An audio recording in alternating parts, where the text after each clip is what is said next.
Eh. Jadi tafarrud adalah apabila tiada sokongan sama sekali bagi periwayatan seorang perawi daripada gurunya. Dan kes tafarrud tidak dapat ditetapkan melainkan dengan merujuk ucapan ahli hadis mutaqaddimin. Seperti Imam Tirmizi, Abu Bakar Al-Bazzar, Tabarani, Al-Qutni, macam sampailah kepada Imam Ahmad dan sebagainya tadi lah. Dia kita merujuk kepada ucapan-ucapan oleh ahli hadis mutaqaddimin. Eh? Dan penafian tafarud daripada ahli hadis mutaakhirin jarang boleh diterima. Maka dia lebih kepada periwayatan ataupun mengambil komentar daripada ahli hadis mutaqaddimin yang terdahulu. Okay. Ini contoh tafarud. Contoh tafarud qala Tirmizi ila akhir idza kadzdzabal abd taba'at anhu al-malak milan. Okey, ila akhir hadis. Qala Abu Isa. Ini Abu Isa Tirmizi fi sunanihi. Hadza hadis hasan jayyid gharib la na'rifuhu illa min hadzal wajh.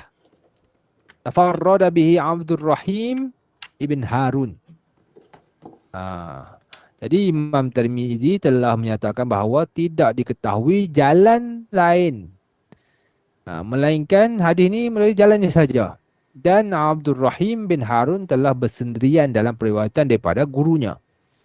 Tiada sokongan daripada anak-anak murid lain daripada gurunya tu. Okey. Dan Abu Qasim At-Tabarani pun sama dalam kalangan ulama mutakhirin menyatakan tidak diriwayatkan daripada Nafi' melainkan daripada Ibnu Abi Rawat. Ibnu Abi Rawat. Dan Abdul Rahman telah bersendirian meriwayatkan daripada Ibnu Abi Rawat. Mana tengok nama tu yang atas ni kan. Nafi' Abdul Aziz bin Abi Rawat. Dan ambil daripada Abdul Aziz bin Abi Rawat ni hanyalah Abdul Rahim bin Harun. Tak ada orang lain yang ambil daripada dia. Abdul Rahim bin Harun Al-Ghastani. Itu saja yang ambil daripada ataupun jalan hadis ni hanya melalui beliau. Dan tafarrud terkadang tidak berkaitan dengan seluruh hadis, akan tetapi hanya berkaitan dengan sebuah nama dalam sanad ataupun lafaz dalam matan. Seperti mana yang kita nyatakan tadi, dia boleh berlaku pada tafarrud, boleh berlaku pada sanad ataupun pada matan. Contohnya apa? Seorang perawi menyebutkan sebuah nama dalam sanad yang tidak disebutkan oleh perawi yang lain.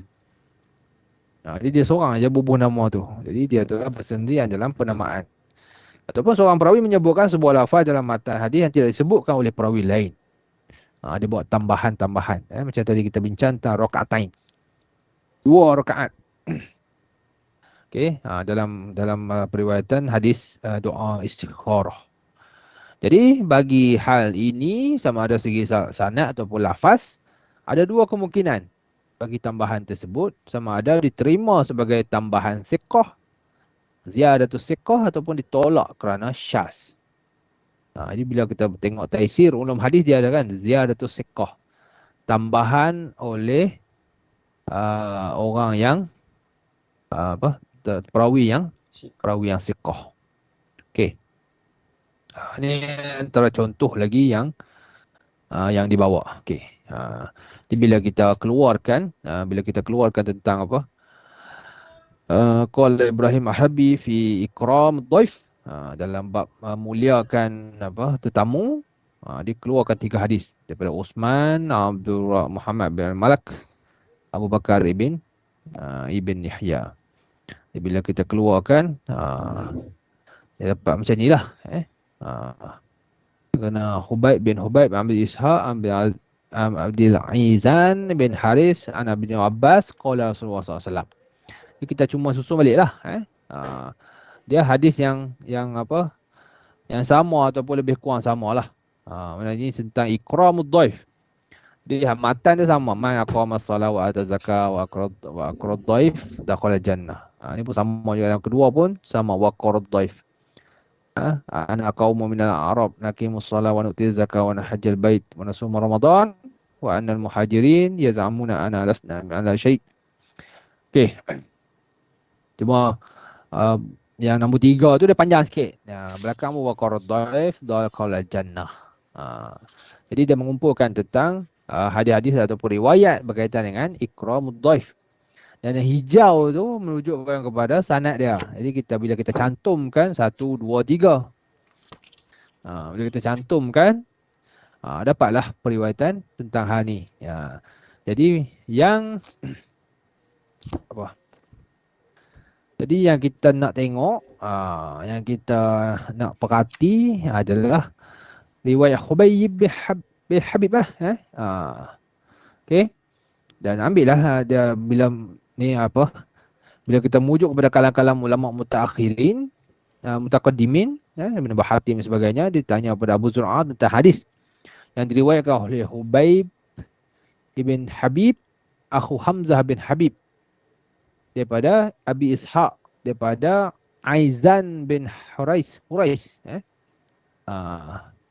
Okay, Abu Ishaq, Aizar bin Hurais, daripada Ibnu Abbas. Okay, qala Rasulullah SAW, okay, dia tanya kepada Abu Zur'ah. Ibn Abbas tanya kepada Abu Zur'ah. Okay, Abu Zur'ah kata apa? Haza hadis munkar. Ini hadis munkar. Innama huwa an Ibn Abbas mauqufan. Sebenarnya hadis ni adalah disandarkan ataupun tersandarlah kepada Ibn Abbas sahaja. Dia mauquf, dia tersampai kepada Nabi Muhammad sallallahu alaihi wasallam. Yang mana menurut Abu Zur'ah, maka hadis ni dia tidak sampai kepada Nabi Muhammad SAW, tapi hanya kepada Ibnu Abbas sahaja. Merujuk kepada hadis 51-52 tu, 51-52 tu, dia mati kat Ibnu Abbas. Ja'a rajulun ila Ibnu Abbas faqala. Okey, anna Ibnu Abbas atahu al-Arab faqala. Ibnu Abbas ditangi oleh kaum al-Arab. Okey. Okey. Itu tadi yang betul adalah daripada lafaz, daripada jalan yang Ammar ataupun Ma'mar, bukan daripada jalan Hubayb bin Habib. Okey. Ini pun satu lagi. Ini daripada Ibn Abbas. Anna Rasulullah SAW marra bisyatin maitah. 5 ulad Maimunah faqala la fantafa'u. Ini dalam bab Nabi apa? Nabi berselisih ataupun Nabi apa? Melintasilah kambing yang telah bangkai kambing. Okey. Jadi dibawa contoh lagi daripada hadis tentang Abu Abbas. Apabila melewati kambing yang telah mati itu, Nabi suruh ambil manfaat, fantafa'u bihi. Yang kamu, orang kata qalu ya Rasulullah innaha maitah. Dia berkata, wahai Nabi, ini adalah bangkai. Nabi kata, bangkai, innama harrama akluha. Kamu hanya diharamkan untuk memakannya. Okay, tapi boleh mengambil manfaat daripada benda-benda kulitnya atau tulangnya ke apa sebagainya lah. Okay. Boleh cakap tu? Boleh. Nampak slide mudah sikit kan? Betul. Dia buka mic. Buka mic. Okay, tak apa, buka tapi jangan lupa tutup. Lagi bunyi kipas lah punya tu kan. Okey, baik. Okey, ni tentang tentang riwayat daripada Ibn Abbas ni. Jadi bila kita telusuri kepada riwayat-riwayat yang lain,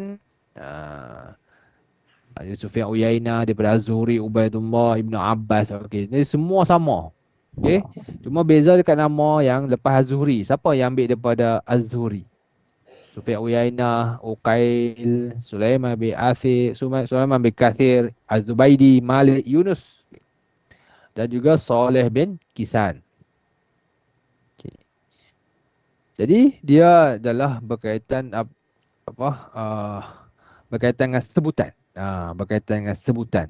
Sama ataupun tak sama kan.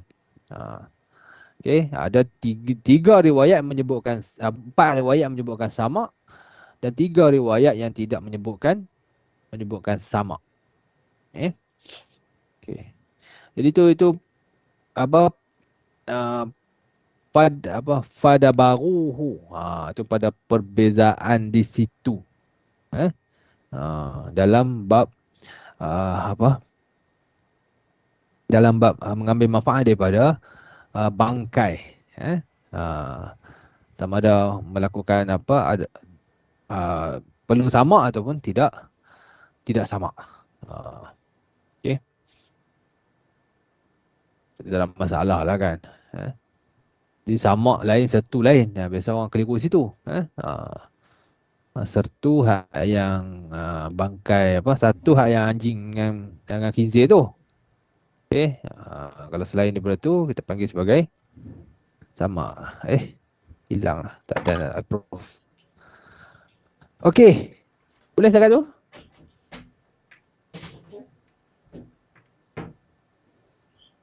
Okey. Okey Hanif. Okey. Okey Ustaz. Okey baik. Kalau kita melihat kepada muka surat dalam buku 182 berkaitan dengan tarjih indal khilaf. Nak melakukan tarjih. Kita nak memilih di antara wasaufa nunabbih huna ala kaifiyatu tarjih indal khilaf bainar ruwat. ومتعلقات ذلك من الكلام على طبقة الأصحاب والشيوخ في الحفاظ المشهورين. Okey. Jadi macam mana kaedahnya? Jadi kita akan terangkan berkaitan dengan berkaitan dengan kaedah untuk kita tarjih jika berlaku khilaf. Okey, ataupun kaedah jika berlaku khilaf. Kalau dalam buku ni menyatakan inda wuqu' khilaf aw khilaf fi riwayah min riwayat baina ba'd ruwat yakunu tarjih lil wajhil mahfuz. Jadi jika berlaku khilaf atau percanggahan ataupun perselisihan dalam satu riwayat daripada riwayat. Okey. Jadi mungkin di antara 2 dengan 3, 1 dengan 5 ada percanggahan lah. Okey, macam kita lihat contoh sebelum ni. Maka yakunu tarjih lil wajhil mahfuz. Jadi kita akan melakukan tarjih kepada wajah yang terpelihara. Dengan kita berujung ila al-hifz wa tasabbut. Dengan dia punya merujuk kepada hafazannya, penjagaannya, dengan kesabitannya. Tul mulazamah, dia punya panjangnya, lamanya dia mulazamah dengan guru tersebut. Al-adad, bilangan dia, bilangan riwayat dia tu banyaknya sama ada orang yang banyak riwayat daripada gurunya ataupun sikit kan. Dan juga kita melihat juga kepada mutaba'at dan juga syawahid. Mutaba'at kepada syawahid. Jadi dia ni lebih untuk kita memastikan mana berlaku percanggahan. Berlaku perselisihan dalam riwayat. Mana satu yang betul? Jadi kita yang pertama kita akan melihat kepada al-hifz wa tasabbut. Kita akan melihat dia punya kedobitan dia lah. Kita akan melihat dia punya ketepatan, kejituan penjagaan hadis oleh seorang perawi tersebut. Okey. Tapi tak apa, kita tinggalkan dulu dalam buku ni, kita pergi kepada slide habiskan dulu. Jadi ada pun kaedah dalam tafarrud, tafarrud seorang sahabat Nabi diterima. Ni kaedah lah. Mana sahabat kullu mudul. Dan tafarrud dalam kalangan tabi'in sebelum tadwin dan gerakan menghimpun hadis secara kolektif diterima. Justru hadisnya disahihkan. Jadi ini tafarrud dalam kalangan tabi'in sebelum hadis-hadis tu dibukukan. Ataupun sebelum hadis-hadis tu dihimpunkan. Maka itu adalah diterima dan hadisnya disahihkan. Jadi itu masa tu mungkin zaman tu memang dengan belum ada himpunan.